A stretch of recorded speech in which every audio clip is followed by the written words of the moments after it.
ओम श्री परमात्मने नमः। संक्षिप्त पद्म पुराण सृष्टि खंड पितरों तथा श्राद्ध के विभिन्न अंगों का वर्णन। अब मैं ब्रह्मा जी के बताए हुए साधारण श्राद्ध का वर्णन करूँगा, जो भोग और मोक्ष रूप फल प्रदान करने वाला है। उत्तरायण और दक्षिणायन के प्रारंभ के दिन विषुव नामक योग, तुला और मेष की संक्रांति में जबकि दिन और रात बराबर होते हैं, प्रत्येक अमावस्या को प्रति संक्रांति के दिन अष्टका, पौष, माघ, फाल्गुन तथा आश्विन मास के कृष्ण पक्ष की अष्टमी तिथि में, पूर्णिमा को आर्द्रा, मगा और रोहिणी इन नक्षत्रों में श्राद्ध के योग्य उत्तम पदार्थ और सुपात्र ब्राह्मण के प्राप्त होने पर व्यतिपात, वृष्टि और वैदर्ती योग के दिन वैशाख की तृतीया को, कार्तिक की नवमी को, माघ की पूर्णिमा तथा भाद्रपद की त्रयोदशी तिथि को भी श्राद्ध का अनुष्ठान करना चाहिए। उपयुक्त तिथियाँ युगादि कहलाती हैं। ये पितरों का उपकार करने वाली हैं। इसी प्रकार मनवंतरादि तिथियों में भी विद्वान पुरुष श्राद्ध का अनुष्ठान करें। आश्विन शुक्ला नवमी, कार्तिक शुक्ला द्वादशी, छत्र तथा भाद्रपद की शुक्ला तृतीया, फाल्गुन की अमावस्या, पौष की शुक्ला एकादशी, आषाढ़ शुक्ला दशमी, माघ शुक्ला सप्तमी, श्रावण कृष्ण अष्टमी, आषाढ़, कार्तिक, फाल्गुन और ज्येष्ठ की पूर्णिमा इन तिथियों को मनवंतरादि कहते हैं।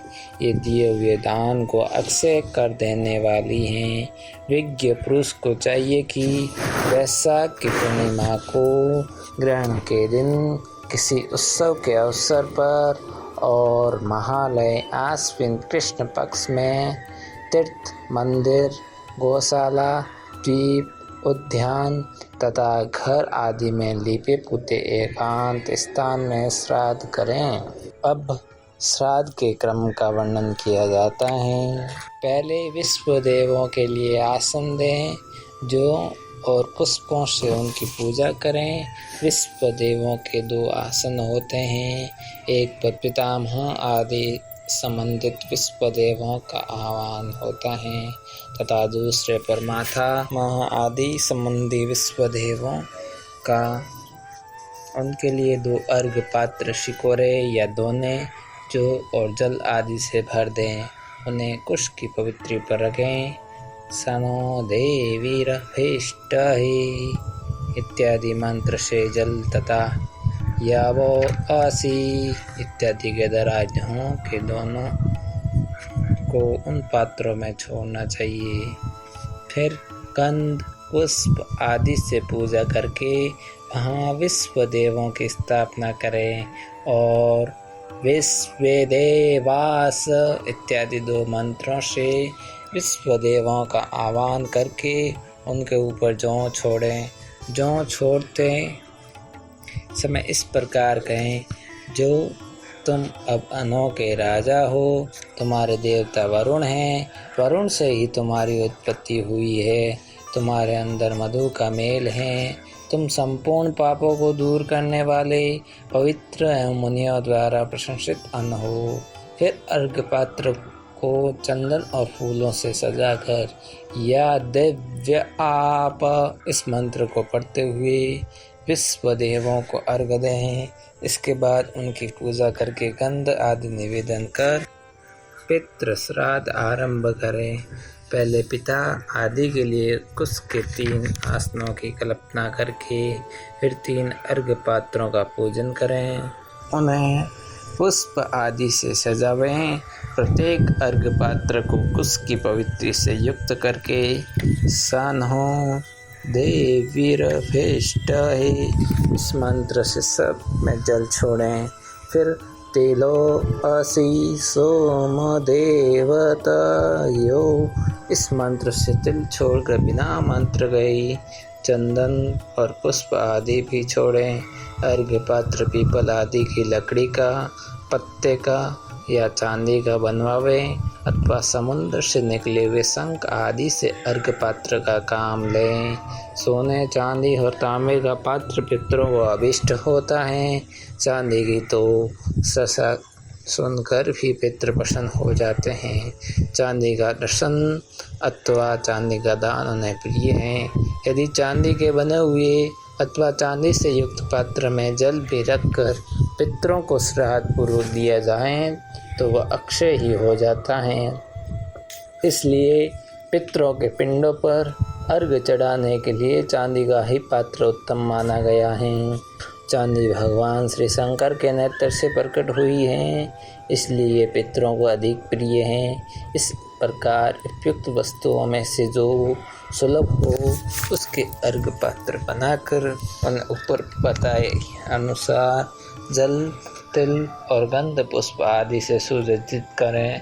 तत्पश्चात या दिव्य आप इस मंत्र को पढ़कर पिता के नाम और गोत्र आदि का उच्चारण करके अपने हाथ में कुछ ले लें। फिर इस प्रकार के पितरन आवाहिष्यामि, पितरों का आह्वान करूँगा।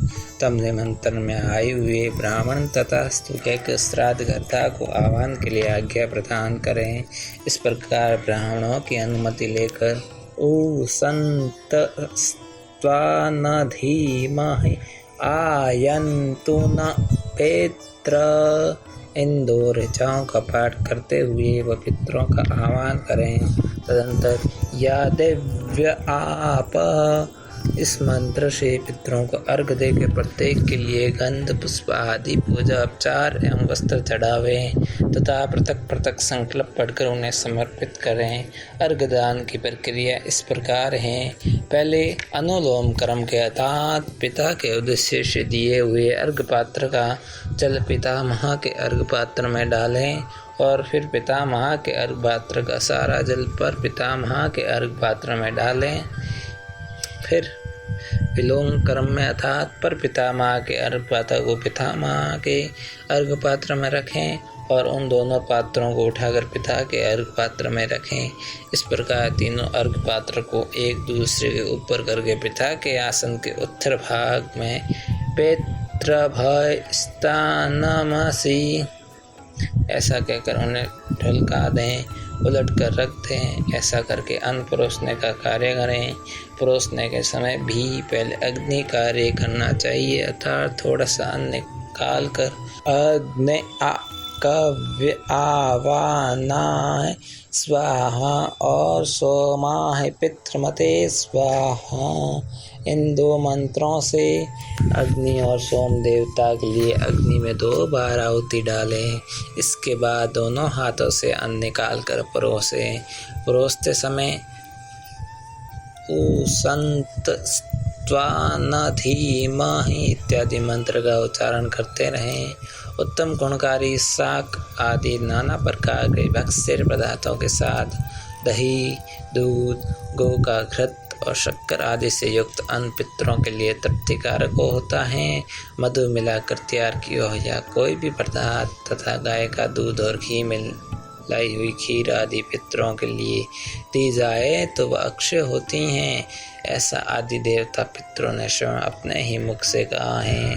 इस प्रकार अन्न परोस कर पितृ संबंधी ऋचाओं का पाठ सुनावे।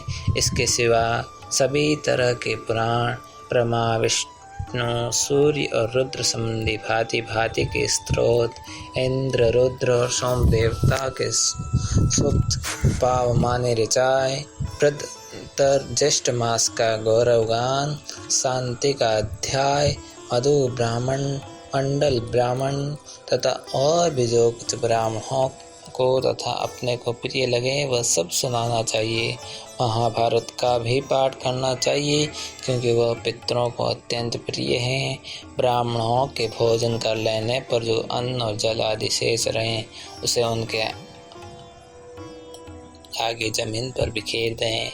ये अन्न जीवों का भाग हैं जो संस्कार आदि से हीन होने के कारण अधम गति को प्राप्त हुए हैं।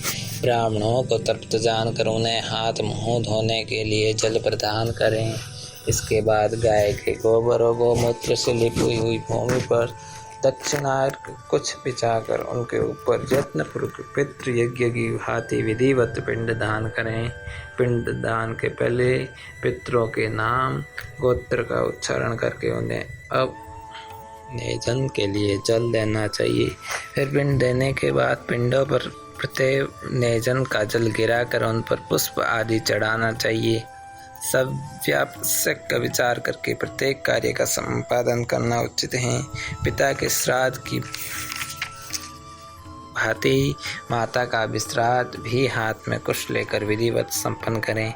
दीप जलावें, पुष्प आदि से पूजा करें। ब्राह्मणों के आचमन कर लेने पर स्वयं भी आचमन करके एक एक बार सबको जल दें। फिर फूल और अक्षत देकर तिल सहित अक्षयोदक दान करें। फिर नाम और गोत्र का उच्चारण करते हुए शक्ति के अनुसार दक्षिणा दें। गो, भूमि, सोना, वस्त्र और अच्छे अच्छे बिछौने दें। कृपणता छोड़कर पितरों की प्रसन्नता का संपादन करते हुए जो जो वस्तु ब्राह्मणों को, अपने को तथा पिता को भी प्रिय हो वही वही वस्तु दान करें। तत्पश्चात स्वधावाचन करके विश्व देवों को जल अर्पण करें और ब्राह्मणों से आशीर्वाद लें। विद्वान पुरुष पूर्वाभिमुख होकर कहें, अघोरा पितृ संतु, मेरे पितृ शांत एवं मंगलमय हो। यजमान के ऐसा कहने पर ब्राह्मण लोग तथा संतु, तुम्हारे पितृ ऐसे ही हो, ऐसा कहकर अनुमोदन करें। फिर श्राद्ध करता कहें, गोत्र नो वर्धताम, हमारा गोत्र बढ़े।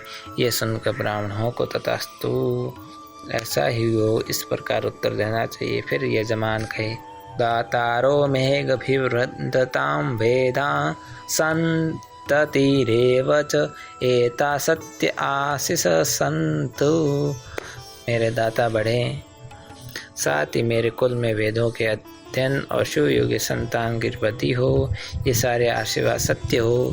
ये सुनकर ब्राह्मण कहे, संतु सत्य आशीष, ये आशीर्वाद सत्य हो। इसके बाद पूर्व पिंडों को उठाकर श्रृंगी और स्वस्ति वाचन करें। फिर भाई बंधुओं और स्त्री पुत्र के साथ प्रदक्षिणा करके 8 पग चलें। तदंतर लौटकर प्रणाम करें। इस प्रकार श्राद्ध की विधि पूरी करके मंत्र वेता पुरुष अग्नि प्रज्वलित करने के पश्चात बलि विश्वदेव तथा नैतिक बलि अर्पण करें। तदंतर प्रत्यय पुत्र, बांधव तथा अतिथियों के साथ बैठकर वहीं अन्न भोजन करें जो पितरों को अर्पण किया गया हो। जिसका यज्ञ विहित नहीं हुआ है ऐसा पुरुष भी इस श्राद्ध को प्रत्येक पर्व पर कर सकता है। इसे साधारण या नैमित्तिक श्राद्ध कहते हैं। ये संपूर्ण कामनाओं को पूर्ण कर देने वाला है। राजन, स्त्री रहित तथा विदेश स्थित मनुष्य भी भक्तिपूर्वक हृदय से इस श्राद्ध का अनुष्ठान करने का अधिकारी है। यही नहीं, शूद्र भी इसी विधि से श्राद्ध कर सकता है। अंतर इतना है कि वह वेद मंत्रों का उच्चारण नहीं कर सकता। तीसरा जात का भी श्राद्ध आभ्योदनिक है। इसे वृद्धि श्राद्ध भी कहते हैं। उत्सव और आनंद के अवसर पर संस्कार के समय यज्ञ में तथा विवाह आदि मांगलिक कार्य में ये श्राद्ध किया जाता है। इसमें पहले माताओं के अर्थात माता पितामह पर पिता की पूजा होती है। इनके बाद पितरों पिता पितामह पर पितामह पूजन किया जाता है। अंत में मातामह आदि की पूजा होती है।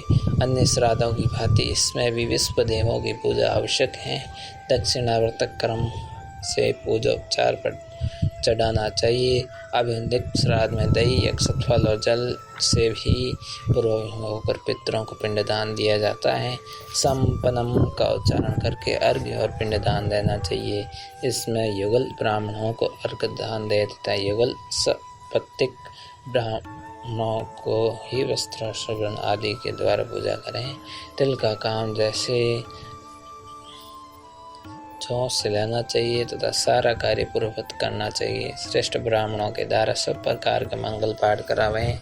इस प्रकार शुद्ध भी कर सकता है। वह वृद्धिशा सबके लिए सामान्य है। बुद्धिमान शूद्र पितृ नमः इत्यादि नमस्कार मंत्र के द्वारा ही दान आदि कार्य करें। भगवान का कथन है कि शूद्र के लिए दान ही प्रधान है, क्योंकि दान से उसकी समस्त कामनाएं पूर्ण हो जाती हैं।